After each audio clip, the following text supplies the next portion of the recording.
عزو السلام تانا تقبلوا نايزا channelنا تعزبتي كميلكم تصنعوا نزي وان زبلنايم زيناتات حزركم قريبا لكم نمقتالكم بخبر عدم كبرات سماعات برك زبلوا وانا وحبيتاتات نا يوتيوب channel متصعنوا اقدموا دما ملقتي نوتيفيكيشن انتان كبصحكم زيناتات بوانو كتكتاتلو نزا نا يوتيوب channel سبسكرايب بمغبار ناي دول ملكت متوقع ترسعوا امباسي ارترا لولاونت ارترا يكون ناي زخونه افريقاويت هاجر ناب دردر كم زي قرب افليتو ግብፃውያን ኣብ ልዕሊ ኢትዮጵያ ወተሃደራዊ ስጉምቲ ክውሰድ ይጠልቡ ሰራዊት ሱዳን ሰብ ኣልቦ ነፋሪት ከም ዘውደቐ ሓቢሩ ሕቲ ናብ ኩናት ንምእታው እስራት ይፈትሕ ከም ዘሎ ተፈሊጡ ኣብ መንጎ ኣሜሪካን ኢራን ስምምዕ ሰላም ዘካተተ ገደብ ከም ዘብቅዐ ተገሊጹ ሩስያ ኣብ ኬብ ብሓደ ለይቲ ዓብ ናይ ባላስቲክ ሚሳይል ኣድማ ኣካይዳ ዝኸበርኩም ተኸታተልትና እዝን ካልእን በዝርዝር ሒዘልኩም ከቕርበ ሰናይ ጻንሒት ኤምባሲ ኤርትራ ኣብ ዋሽንግተን ዲሲ ትማል ሶኒ ኣብ ዘውፅኦ ወግዓ መግለጺ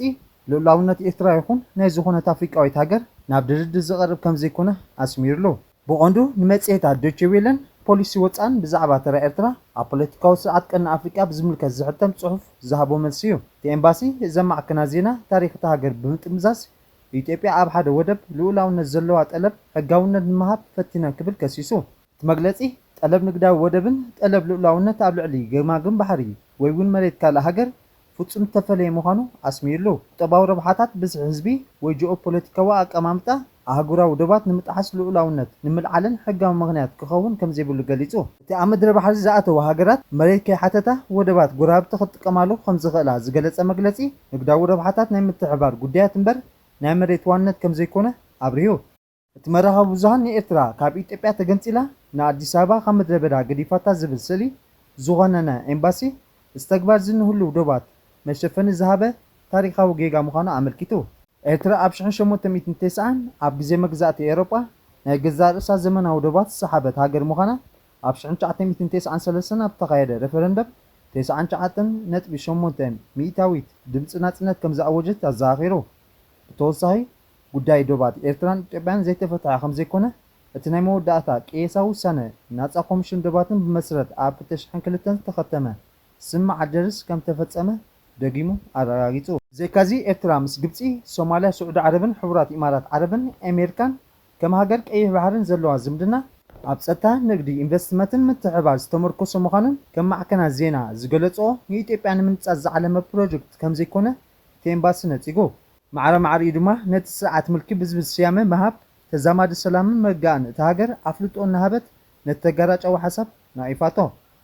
ኤርትራ ናብ ዝኾነት ሃገር መሬት ከም ዘይትደልን ምስ ኢትዮጵያ ካልኦት ጎራብቲ ሰላማዊ ዝምድና ከም እትደልን እቲ መግለጺ ሓቢሩ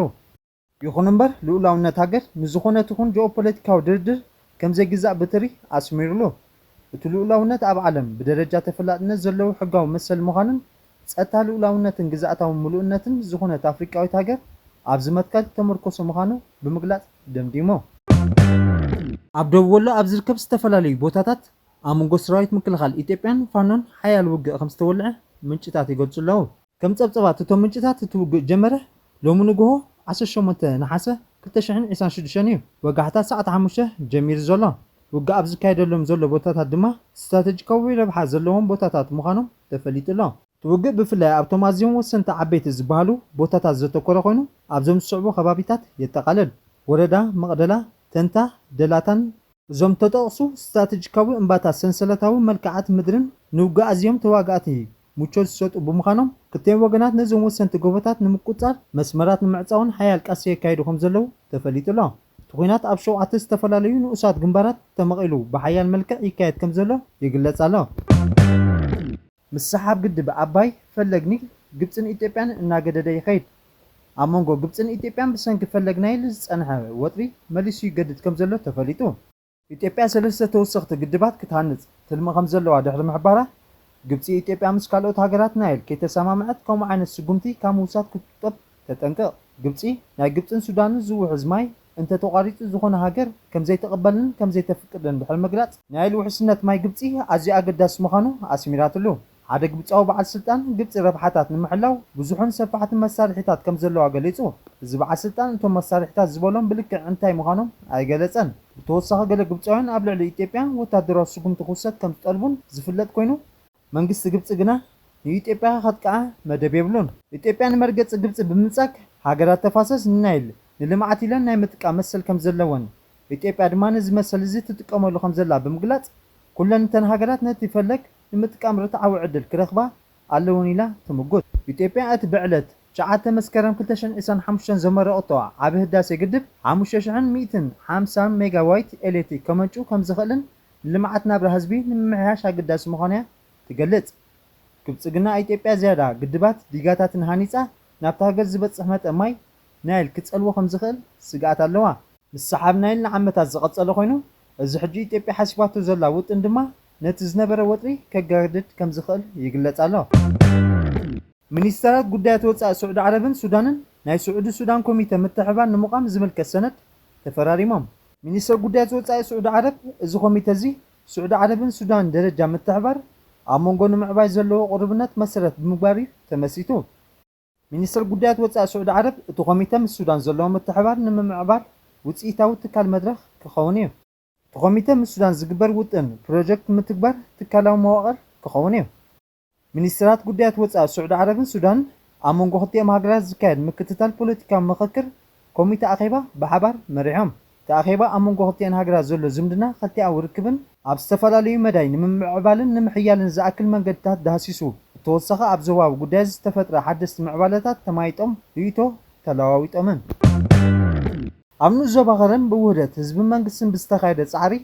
ቁፅሪ ኣብያተ ትምህርቲ ብ16% ከም ዝዓበየ ተገሊጹ። ኣብቲ ብዝለዓለ ዲስፕሊን ብዝበረኸ ኣፍራይነት ንስራሕ ብዝብል ቴማ ብ14 ናሓሰ ኣብ ዝተኻየደ ገምጋም ኣካዳሚ ዓመት 2025-26 ምስ ዝተፈላለየ ዓመት ብምንጻር ቁፅሪ ትካላት ትምህርቲ ካብ 68 ናብ 79 ክብ ኢሉ ይርከብ። ቀንዲ ነጥብታት ካብቲ ገምጋም ብሉፅ ወለዶ ምህናፅ ሓላፊ ትካል ትምህርቲ መምህር ዮሴፍ ኦባስላሴ ቀንዲ ሸቶታት ትምህርቲ ብኩለንትንኡ ብሉፅ ወለዶ ምህናፅ ምዃኑ ብምሕባር ኩሎም ኣካላት ትምህርቲ ብብቕዓት ክሰርሑ ኣገንዚቡ። ሓላፊ ጨንፈር ትምህርቲ ዞባ ዓንሰባ መምህር ክፍላይ ዓንደ ሚካኤል ብቕዓት ትምህርቲ ንምምሕያሽ ፀጋታት ዓሚ ሰብን ገንዘብን ግዜን ብዝግባእ ኣብ ጥቕሚ ክውዕል ተማሕፂኑ። ተራ ሕብረተሰብ ወኪል ኣመሓዳሪት ከተማ ኸረን ወይዘሮ ለተ ንጉስ ኣብርሃ ምምሕያሽ ትምህርቲ ናይ ኩሉ ውላድን ሕብረተሰብን ሓላፍነት ምዃኑ ብምዝኻር ምምሕዳር ከተማ ኣድላይ ድጋፍ ከም ዝገብር ኣረጋጊፃ። ብኢራን ዝድገፍ የማናዊ ጉጅለ ሕቲ 850 እሱራት ካብ ቤት ማእሰር ተፈቲሑ ናብ ዓውደ ውግእ ክጽንበር ይገብር ከም ዘሎ ተገሊጹ። ወታደራዊ ምንጭታት ንጋዜጣ አልዓረቢያ ቋንቋ እንግሊዝ ኣብ ዝሃብዎ ሓበሬታ እቶም 850 እሱራት ካብ ኣብያተ ማእሰርቲ ሰዓዳ ሓጃን ሰንዓን ከም ተፈትሑ ሓቢሮም። ብመሰረት እቶም ምንጭታት እቲ ምፍታሕ ብቅድመ ኩነት እዩ ዝካየድ ዘሎ። እቶም እሱራት ምስ ሓይልታት ውሕታት ተጸንቢሮም ኣብ ዝተፈላለየ ግንባራት ውግእ ክዋግኡ ምዝሰማምዑ ጥራዮም ዝፍትሑ ዘለው። ብተወሳኺ ሕቲ 10400 ካልኦት እሱራት ካብ ዳማር ፈቲሑ ናብ ዓውደ ውግእ ንምልኣኽ ምድላዋት ይገብር ከም ዘሎ እቶም ምንጭታት ይገልጹ። እዚ ምልመላ ኣብ ገለ ከባቢታት የመን ውግእ ኣብ ዝካየደሉ ዘሎ እዋን ዝፍጸም ዘሎ።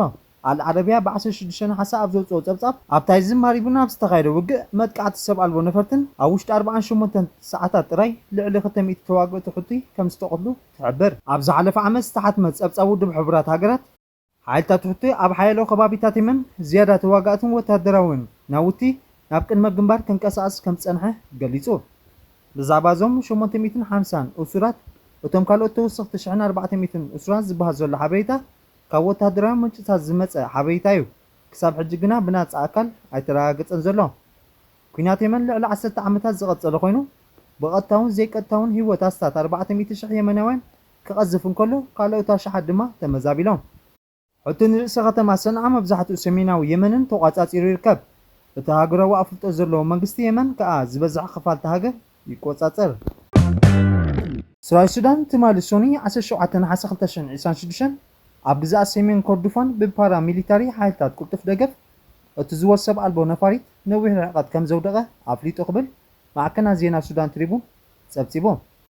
እቲ ሰራዊት ወሲኹ ከም ዝሓበሮ እታ ሰብ ኣልቦ ነፋሪት ኣብ ውሽጢ ዝወርሒ እዚ ኣብ ዞባ ወታደራዊ ፀረ ምክልኻል ኣየር ዝተሃድመት ካልአይቲ ምዕብልቲ ሰብ ኣልቦ ነፋሪት እያ። ኣፈኛ እቲ ሰራዊት ኣብ ዘውፅኦ መግለጺ ኣሃዱታት ምክልኻል ኣየር ኣብ ከባቢ ጆረንጂክ ሰሜን ኮርዶፋን ንሓንቲ ተጻባኢት FH-95 ድሮን ከም ዘውደቐ ገሊጹ። ሓይልታት ቁልጡፍ ደገፍ ኣብ ዝቐረበ እዋን ኣብ ማላእ ባራን ጃብራን ኣልሸኽን ከምኡውን ኣብ ርእሲ ከተማታ ግዛኣት ዝኾነት ኣልኦቤይዶን ኣብ ዝወሰዶ ኣገዳሲ መስመራት ናይ ሰደድ ጽርግያን ሰብ ኣልቦ ነፈርቲ ምጥቃዕን ኣሕይሉ ከም ዘሎ ጸብጸባት ይሕብሩ። بعسان حموشان حملة سراوي السودان عبز جبرو قلت في متقعتي سفيح كفاس سمين كردفان داغماي بمقصر نتمسمر سدد كم زملسو يفلت السقمتين تم تواقعت حالتات قلت في دقف ناب بادرن سعودي حمراء الشغن المازرومن ناب زبهالو بوتاتات روح مبرا ندحريت كم زملسو غيرهم الله حجون سراوي السودان نتا استراتيجيكويت كتما على أبيت كم مبرا نمكلغال نتا غزات مسو درمان زرخم مسمرات مريت داغماي نمسرات كمون كابكاتم نروبا أباي سجيرو نتغبابن محاس ساعات يكايد كم زلو أتا حبيريتا يملكت أمونغ أمريكان إيران سمع مقرات تخسي زكاتة نايسو سمع تسمع تمالسون عسى شو عتنا حسه أبكي علو تزعزن أبز قجت كساب حجي نباري فتح أيت رغبلن زلو إيران بسن كتوخينا زبط حقودات كتكحسن كتباو أجدا أمريكا دو كبلن كتحت تنكله أمريكا دما مس إيران بقودياني كليساو مدبات متصابو هرمزن أيت سما معتن زلا متصابو هرمز حدا غابتو ما قدس مسمرات ندادن تفتراو غازن عالمنا خوينو إيران تمسمر ماي كم تقواتصريا تقلق زلا أبزن زحلفا شدش أوار خا بزح غزي كتعصون كتكفتن تترى لا إسابسن ندادن كالن قرب عالمنا بز مسمر زحلف كوينو